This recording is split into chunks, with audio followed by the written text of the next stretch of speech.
Agesoft e estou aqui hoje para comentar sobre o código C exemplo 3 que eu publiquei no meu blog. Vamos ver o código? No início básico, as bibliotecas que usaremos, além da standard, incluímos a string.h para manipulação de vetores de caracteres. Iniciamos a função main, declaramos três variáveis tipo int, a i, a num e a count, onde seus valores são iniciados com 0. Declaramos um vetor de caracteres com o nome palavra, com espaço de 20 caracteres e uma variável do tipo char, as.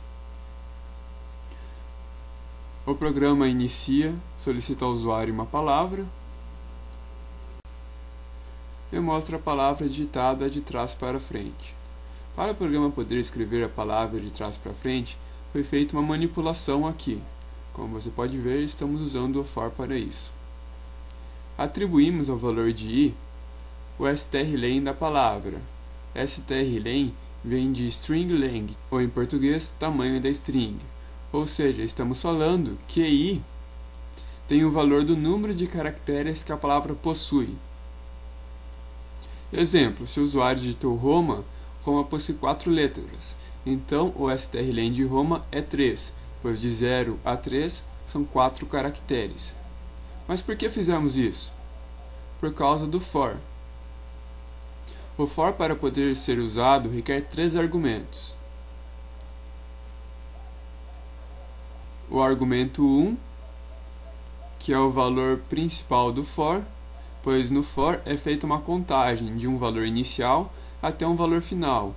Essa contagem pode tanto ser normal como regressiva, e é para isso que serve o primeiro argumento, para fazer esta contagem. O argumento 2 é para limitar a contagem, pois uma contagem sem limite é uma contagem infinita, e não queremos que o nosso programa fique apenas fazendo uma contagem infinita sem mostrar nada ao usuário, ou talvez mostrando informações infinitas. E o argumento 3, que é para atribuir novo valor à variável da contagem. Pode ser um valor incremento, ou um decremento, ou um novo valor seguindo um enum. Sobre enum, veremos mais à frente. Então, analisando este for de novo, vemos que estamos atribuindo o valor de caracteres da palavra à variável i. Então, nossa contagem vai começar do valor do número de caracteres da palavra. Estamos falando que o limite da contagem é enquanto i for maior ou igual a 0.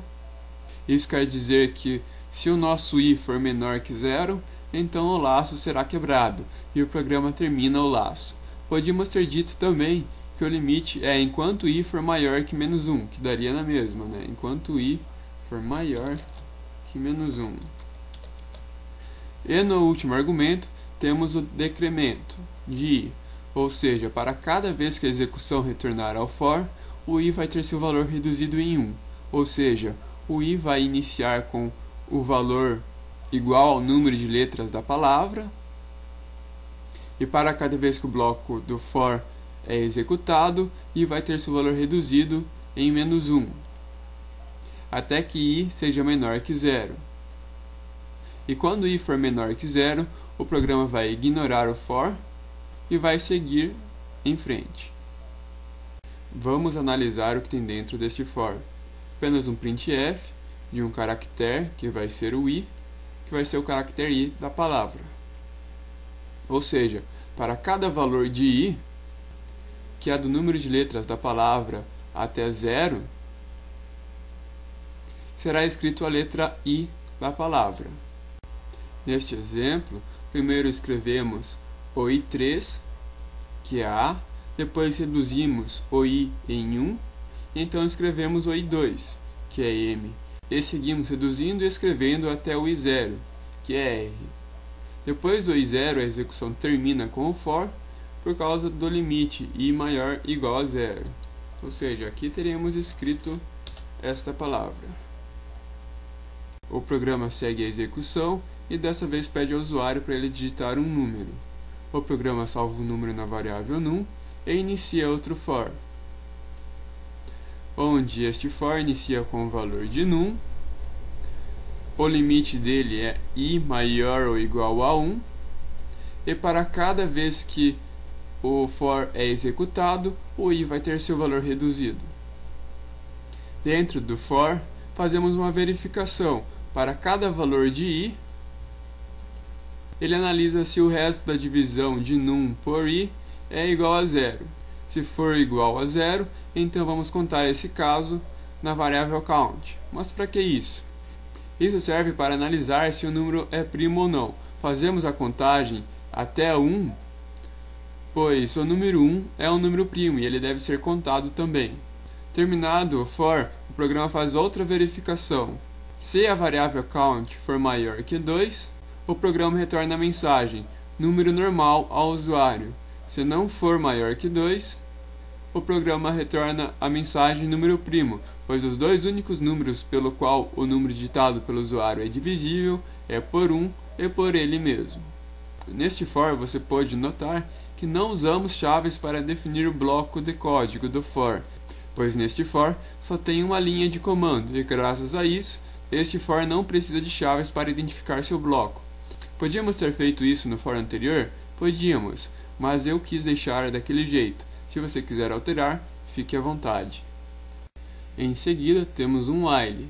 O while, que traduzindo é enquanto ou por enquanto, é parecido com o for, porém só requer um argumento, ou seja, o while não faz contagem. Isso dá mais liberdade ao while. Vamos analisar a estrutura do while. Como você pode ver, é bem parecida com o for. Porém, o único argumento deve ser uma comparação de valores, um teste lógico, ou uma variável do tipo boolean, também pode ser usada aqui. Aqui neste caso, verificamos se o valor armazenado na variável s não é p. Se não for p, o programa entra dentro do while. Dentro do while, o programa pede ao usuário para digitar p, para prosseguir.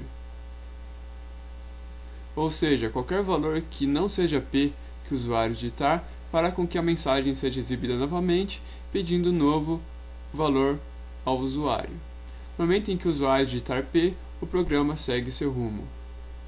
Antes do último while, igualamos os valores das variáveis num e count igual a 5. E no último while, fazemos dois testes, onde os dois devem ser verdade, pois queremos que o valor seja entre 1 e 9. Se o valor for menor que 1 ou maior que 9, o programa pula este while. Como a count começa com o valor de 5, então a execução entra no while e manda a mensagem para o usuário digitar o número para sair. O valor digitado pelo usuário é guardado dentro da variável num. Em seguida, fazemos um teste lógico para verificar se o número é par ou ímpar. Para fazer esse teste lógico, dividimos num por 2. Pegamos o resto da divisão e comparamos com 0. Se for 0, quer dizer que o número é par. Se for qualquer outro número, então é ímpar. Se for par, vamos subtrair 1 de count. Se for ímpar, vamos somar 1 a count. Ou seja, nesta brincadeira, o usuário pode ficar preso para sempre, se ele ficar digitando o número par e ímpar. Mas se ele digitar ou seu número par ou seu número ímpar, o valor de count vai ser ou menor que 1 ou maior que 9. E com isso o programa vai sair do while e mandar a mensagem muito bem. Com isso concluímos mais esta videoaula, espero que você tenha gostado e até a próxima.